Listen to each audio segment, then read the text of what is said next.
Assalamualaikum warahmatullahi wabarakatuh. Ketemu lagi dengan saya Hendrik Tangkealo di HTA Channel. Malam ini saya tampil agak berbeda karena saya tidak ditemani oleh siapa-siapa. Saya hanya ditemenin oleh kru. Ada berapa orang. Ya setelah tadi berbuka puasa, saya menyempatkan waktu untuk berbincang-bincang dengan para sahabat yang ada di luar sana. Eh, saya tertarik ya untuk membicarakan tentang Kota Depok, ya, karena saat ini eh, Depok sudah berulang tahun yang ke 23 tahun. 23 tahun. Waktu yang cukup panjang sebenarnya. Ya kalau kita berhitung dari kepemimpinan kepala daerah sudah berapa periode ya? Sudah 4 periode, masuk periode kelima ya. Nah, pertanyaan saya ya, tentunya juga menjadi pertanyaan orang-orang di luar sana. Apa sih yang sudah dicapai oleh pemerintah Kota Depok khususnya, dan kemudian apa yang sudah dirasakan oleh warga Kota Depok, ya. Dan untuk informasi bahwa saat ini Depok ini memiliki jumlah penduduk sekitar kurang lebih 2.100.000, 2,1, let's say 2,1 lah. Nanti kita tanya di BPS berapa persisnya. APBD-nya tinggi, 3,7 triliun. Wah, kalau 3 triliun itu duit ditaruh di studio ini penuh. Bener nggak, bro? Bener ya? Nggak bisa ngitung kita itu. Nah, tapi apa yang sudah dilakukan oleh pemerintah ya untuk kepentingan rakyatnya? Ini kan yang jadi pertanyaan. 23 tahun, 23 tahun itu kalau eh, manusia itu sudah usia-usia apa ya? Lulus kuliah kan? S1, mau masuk S2, bahkan ada yang sudah kerja dari remaja ke dewasa, ya, usia-usia produktif ya sebenarnya ya. Nah, itu tadi apa yang sudah berikan oleh pemerintah Kota Depok, disiapkan oleh pemerintah Depok untuk rakyatnya.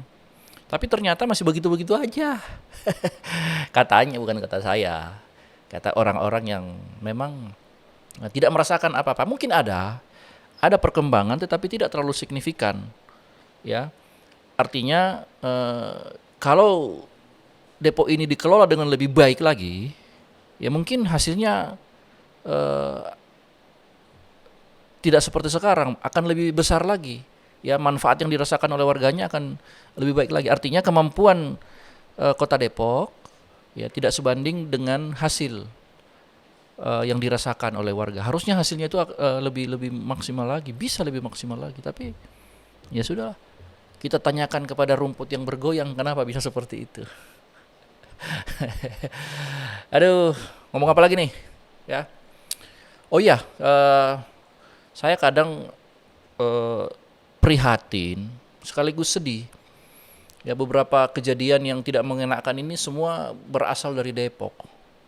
Kalau kita ingat dulu ada tuh di Sawangan ya, apa? Yang terbang-terbang itu keranda ya. Pernah dengar gak? Keranda terbang gitu katanya. Ulang, aduh, mistis. Ya, dan itu sempat viral. Ya, itu di Depok. Dunia sekarang kok masih ada yang kayak gitu-gitu. Lu percaya nggak, bro? Leo, percaya nggak? Nggak kan? Tapi katanya ada waktu itu sempat viral tuh. Kemudian babi ngepet. Pernah kan babi ngepet? Depok loh itu. Tapi yang gua heran, viral kemana-mana. Justru itu yang membuat Depok terkenal. Depok lebih dikenal dengan berita-berita yang seperti itu daripada hasil pembangunan yang dirasakan oleh masyarakat. Apalagi selain babi ngepet, keranda terbang, babi ngepet, kolor hijau, ya Depok juga ya. Wih, gila. Begal, ini lagi nih salah satu persoalan. Ya ada itu begal, maaf, payudara begitu kan, sering. Ya, ini kan juga kadang menjadi pertanyaan bagi kita semuanya. Kok bisa seperti itu? Ya mudah-mudahan sih dengan beberapa kejadian kayak begal tadi itu harus menjadi perhatian pemerintah. Kalau begal sih gue percaya ada. Ya karena emang faktanya ada. Tapi kalau yang kolor hijau, keranda terbang, babi ngepet, enggak lah. Itu enggak ada itu. Agama apapun tidak ada itu. Bener nggak? Tapi kalau begal ada. Karena pelakunya ditangkap, korbannya ada. Terus apa lagi ya kejadian-kejadian di Depok itu? Covid. Awalnya dari Depok ya? Di Indonesia itu COVID-19, COVID-19 dulu itu awalnya dari Depok 2 tahun yang lalu. Nah, akhirnya berkembang kemana-mana. Ya, tapi eh, apa ya? Walaupun begitu, kita bersyukur sekarang ya, alhamdulillah bahwa Depok kalau kita bicara COVID, ya COVID-19, kemudian Omikron di Depok sih udah nggak ada ya, udah redah, artinya sudah bisa ditekan sedemikian rupa. Ya itu karena memang mungkin warganya kooperatif ya mengikuti anjuran pemerintah. Eh terus apa ya? Ah Depok ini kan ada kalau kita bicara dunia pendidikan, Depok ada UI. Ya, ya bahkan Depok bisa dikategorikan sebagai kota pendidikan. Ya ada UI, ada Gunadarma, bagus-bagus tuh. Ada nanti sebentar lagi Universitas Islam Internasional, ya. Itu terbesar di Asia Tenggara. Sudah diresmikan zaman Pak JK waktu itu. Ada di situ tuh deket. Tahu kan lo, bro? Tahu kan? Iya. Apa ya? Ayo dong, apa? Jangan diem aja dong, kasih gua ini. Di usia ke-23 tahun ini kan dari kacamata sistem pemerintahan daerah, ya, kota Depok. Tapi lebih dari itu sebenarnya usia Depok ini lebih dari 3 abad lebih, 300 tahun lebih, ya. Kalau ada yang pernah membaca sejarah tentang Belanda Depok, ya, nah itu dimulai dari 3 abad yang lalu. Ya bahkan komunitas eh, yang quote and quote orang bilang Belanda Depok itu masih ada. 12 awalnya 12 marga. Itu juga udah pernah ada di kanal gua tuh. Ya gua kedatangan satu orang tokoh keturunan ahli waris dan beliau menceritakan dari 12 marga itu sekarang tinggal ada 11. Satu punah, hilang. Ya. Dan luar biasa bahwa sampai hari ini pun mereka ini apa yang orang sebut Belanda Depok ini memiliki pemukiman yang memang ada di Depok sampai hari ini, anak cucunya masih ada. Ya, tapi kan Depok bukan hanya itu aja. Ya Depok ini kan kalau boleh saya bilang agak tanggung ya dari letak geografisnya ya, ke Jawa Barat iya, ke Betawi iya. Ya kan? Kalau di daerah Sawang itu Betawi ya. Benar nggak? Betawi, kebanyakan Betawi, Beji. Tapi di daerah Tapos sana itu udah masuk, ada yang pakai bahasa Sunda juga, Jawa Barat kan. Nah, jadi serba tanggung. Jadi mungkin ada baiknya Depok bikin provinsi sendiri aja kali ya. Iya, ke DKI tanggung, Jawa Barat jauh. Ya kan? Padahal Depok ini punya potensi yang luar biasa. Aduh, ya sudahlah.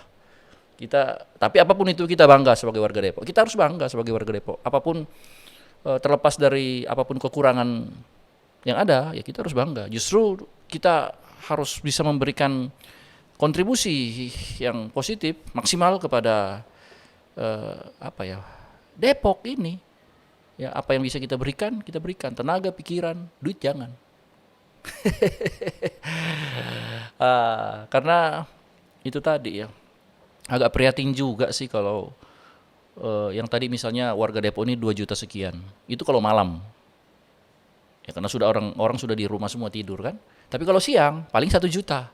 Karena sebagian besar 50% itu kerja di Jakarta, di Bogor, di Tangerang. Ya. Kenapa seperti itu? Nah, ayo kita tanyakan kepada rumput yang bergoyang, kata Ebit GAD. Artinya lapangan pekerjaan di Depok minim sekali. Sehingga warganya harus kerja di luar. Ayo dong. Kita bangkitkan nih, kita buka lapangan kerja di Depok.